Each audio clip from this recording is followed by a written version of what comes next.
Greetings and salutations, this is Imperator Vespasian and his trusty sidekick. Hello.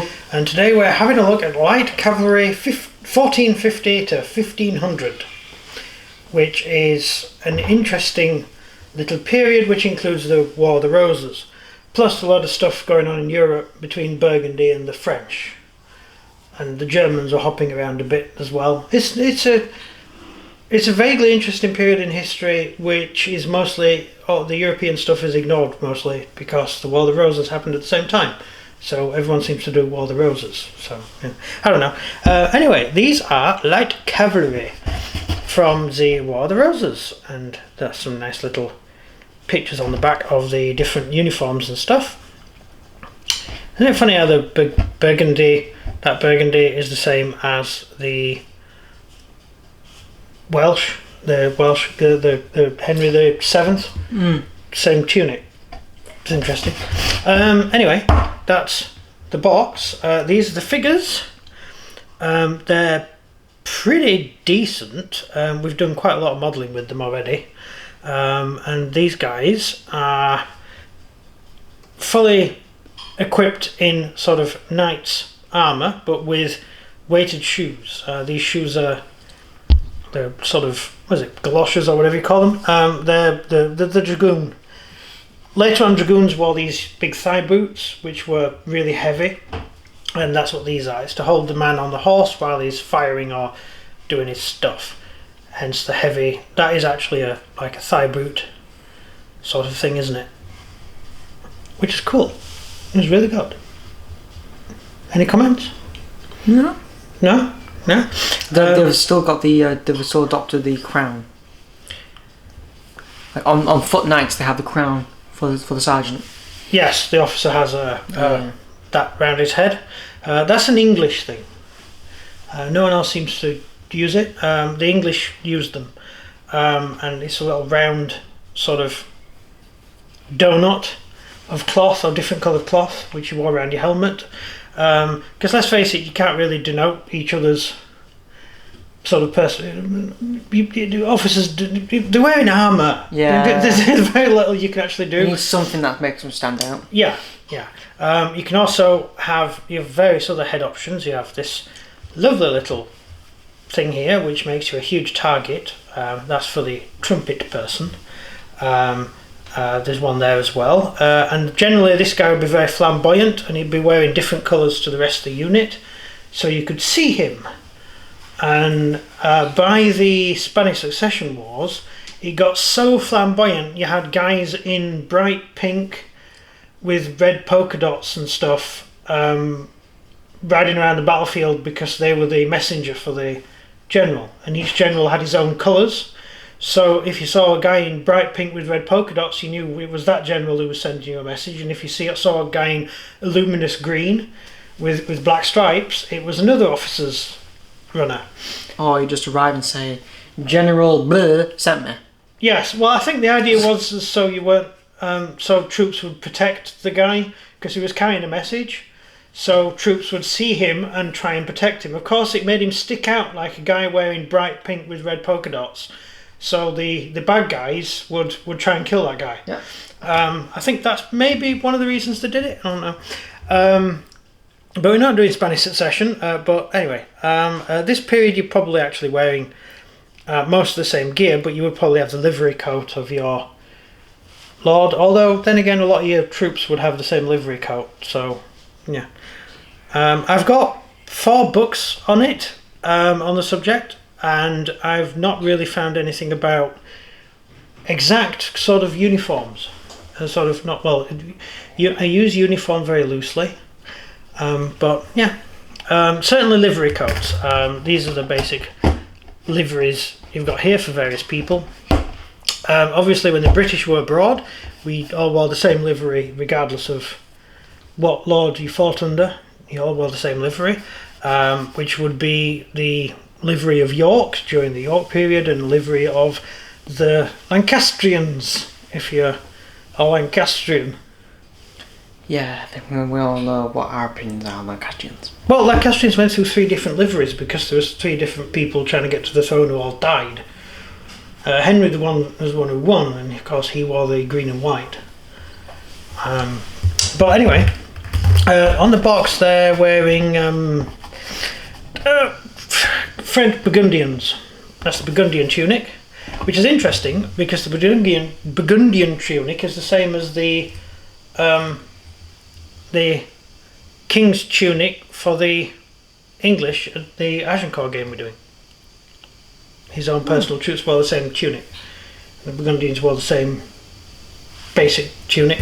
Anyway, that's what we've got here. We have a load of crossbows, some bows, and various other things. Now, there are pictures, contemporary pictures, of guys who are presumably men-at-arms, these guys here, firing bows from horseback. So they're in knight's armour, or as close as you get to a knight's armour with this stuff, but they're actually firing longbows on horseback. Now, how historically accurate that is, I always kind of assumed that longbowmen would ride to where they're going. His guy's carrying his bow in a sheath to protect it from getting wet, and then dismount to fight. But there are paintings and pictures of, well, they're all paintings actually, of bowmen, English bowmen firing on horseback. But I'm not really sure how easy it is to fire a longbow on horseback. But on the flip side, they're already accurate. They are wearing these, so that would stabilise you to fire on the back of a horse. Just throwing that out there, just for people interested. Anyway, different rule systems use different rules, so you can, I don't know, you work with whatever rule system you're using, don't you? So we have a decent collection here. So you can have them as spearmen or lancers, you can have them as crossbowmen, or you can have them as bowmen. Which is okay, isn't it? Yeah. Yeah. And as I said, we've got the round thing for the head there. We've also got an officer up there as well. So yeah, that's pretty good. So that wouldn't be Burgundian. That would the Burgundians have worn the English type stuff?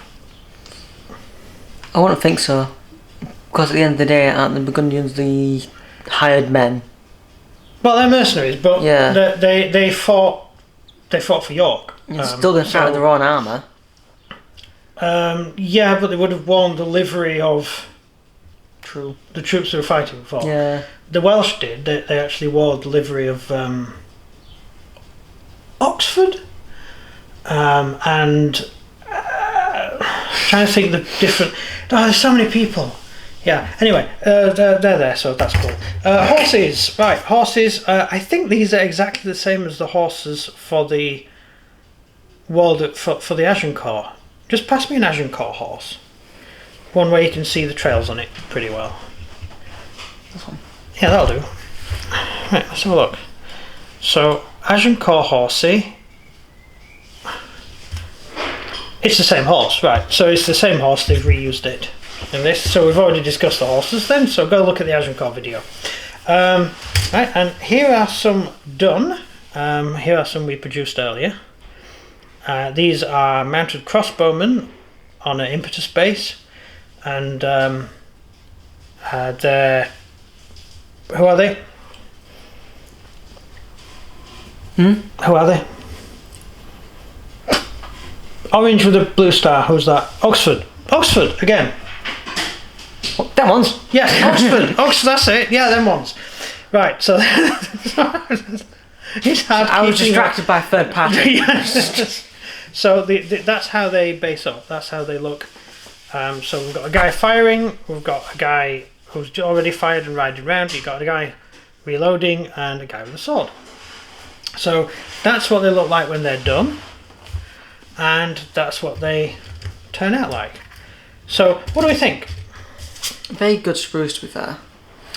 They're very good at sort of getting everything on the sprue. They don't overly cram it in, and they very nicely put everything together so you don't get confused over arms. Who is it that puts the horses with the crew? Oh, that, I think that's Griffin Beast, isn't it? That would make sense. Is it Griffin Beast? But I know there's one company that does it, and it can be quite complicated. And there's another one that has two separate sprues, but for the same thing. because one's a command sprue, but the horse heads are on the command sprue, not on the normal sprue, and they've got 4 different horse heads. Then we have this that goes with it. Sorry, I'm getting ahead of myself. There's the trumpeter with his plume, and Swiss officer, and he's got the thing around his head, so the Swiss must have used it as well. And you have various other stuff. There's a French mercenary there. Let's have a look what else we got. That's Italian, odd guy, English guy. So Burgundian. So Burgundian English service. Flags come. Some nice little flags there. Not much use for us, but there they go. Oh, they've got Warwick. That's handy. We can use that one. We've got Warwick in our army, so we've got a flag we can use on this sheet. That's awesome, and I can use that for the other one, Agincourt. So we've got quite a lot of stuff going on. The flag sheet's going to be useful, and that's about it. You got anything to add? That's about it, yeah. No, that's it. So over to you. If you enjoyed the video, please leave a like and subscribe, and comment down below what you think of the light cavalry. That's everything from me. And everything from him. Goodbye. See ya.